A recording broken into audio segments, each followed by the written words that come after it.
শেষ করে দেব যে আল্লাহ তাআলা বলেন, যেই ব্যক্তি এই 10 দিনের মধ্যে একদিন ইতিকাফ করলো, আল্লাহ তাআলা তার কাছ থেকে জাহান্নামকে 3 খণ্ডক দূরে সরিয়ে দিয়ে দেন। সুবহানাল্লাহ। কয় খণ্ডক? 3 খণ্ডক। তো 3 খণ্ডক কত দূর হতে পারে? আল্লাহ রাসূল সাল্লাল্লাহু আলাইহি সাল্লাম বললেন, জমিন থেকে আসমান পর্যন্ত যত দূর দূরত্ব, এতটুক দূরত্ব হলো 1 খণ্ডক। এরকম 3 খণ্ডক পরিমাণ দূরে জাহান্নামকে সরিয়ে দেওয়া হয়। যে 2 দিন থাকবে তাকে এরকম 6 খণ্ডক এরকম বাড়তেই থাকবে। এই জন্য আমরা চেষ্টা করব যে আমরা যাতে এই রমজান মাসের শেষ দশকে আমরা ইতিকাফে বসতে পারি। পারবো না ইনশাআল্লাহ? এবং ইতিকাফ হলো নিজেকে আবদ্ধ করা। নিজেকে কি করা? আবদ্ধ করা আল্লাহ তাআলার সন্তুষ্টির জন্য। দুনিয়াবি সকল জাই জামালা ছেড়ে আল্লাহ তাআলাকে সন্তুষ্টি করার জন্য তিনার মসজিদের এক কোণায় বসে ইবাদত বন্দেগী করাকেই ইতিকাফ বলে। একটু এদিকে খেয়াল দিই যে একজন বুজুর্গ এটার গুরুত্ব বোঝানোর জন্য বলেন যে একজন ভিক্ষুক তিনি একজন ধনী বাড়ির সামনে যাইয়া তিনি বসে আছেন যে এই বাড়ির মালিক যতক্ষণ পর্যন্ত আমাকে ভিক্ষা না দিবে ততক্ষণ পর্যন্ত আমি এইখান থেকে 1 কদমও নড়ব না। ঠিক তেমনি ভাবে যারা ইতিকাফে বসবে, আল্লাহ তাআলা যারা ইতিকাফে বসলো তারা যেন আল্লাহ তাআলার আরশের ছায়ার নিচে বসলো। সুবহানাল্লাহ। এবং তিনি এটা বলতেছেন যে যতক্ষণ পর্যন্ত আল্লাহ তাআলা আমাদের গুনাহ মাফ না করবে ততক্ষণ পর্যন্ত আমরা মসজিদ থেকে বাহির হব না। এটাকেই বলা হয় ইতিকাফ। এদিকে খেয়াল দিয়ে শেষ করে দেব যে ইতিকাফের গুরুত্ব এত গুরুত্ব যে আল্লাহ রাসূল সাল্লাল্লাহু আলাইহি সাল্লাম তিনার জীবনে একটু সময় মানে এদিকে তাকাই শেষ করে দেব যে আল্লাহ রাসূল সাল্লাল্লাহু আলাইহি সাল্লাম ইতিকাফের এত গুরুত্ব দিয়েছেন যে তিনি জীবনেও কখনো ইতিকাফ ছাড়েন নেই।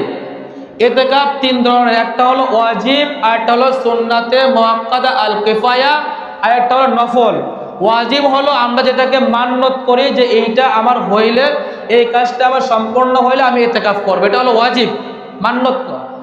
আর দ্বিতীয়ত হলো ইতিকাফটা হলো সুন্নাতে মুআক্কাদা আলাল কিফায়া, এটা হলো রমজান মাসের শেষ 10 দিনের যে ইতিকাফ বসে এটা। আর নফল হলো এই যে আমরা মসজিদে আসলাম ইতিকাফের নিয়তে আসলাম, এটা হলো কি নফল। তাহলে রমজান মাসের শেষ দশকের যে ইতিকাফটা, এটার প্রতি আল্লাহ রাসূল সাল্লাল্লাহু আলাইহি ওয়াসাল্লাম গুরুত্ব কেন দিয়েছেন? কারণ আল্লাহ তাআলা বলেন এই শেষ দশকের মধ্যে এমন একটি রাত আছে যে রাতটা 1000 মাসের চাইতেও উত্তম। সুবহানাল্লাহ। 1000 মাসের থেকে উত্তম। আল্লাহ রাসূল সাল্লাল্লাহু আলাইহি ওয়াসাল্লাম উদাহরণ দেওয়ার জন্য বলেন যে বনি ইসরাইলের একজন ব্যক্তি যদি 1000 বছর যদি জিহাদ করে আল্লাহর রাস্তায়, তাহলে তার যে সম্মান, তার যে মর্যাদা, আল্লাহ তাআলা বলেন এই রাত্রি যে জাগরণ করবে, ইবাদত বন্দেগী করবে, তাহার সমান সে সমতুল্য সেই সওয়াব পাবে। সুবহানাল্লাহ। তার মর্যাদাও ওই পরিমাণ।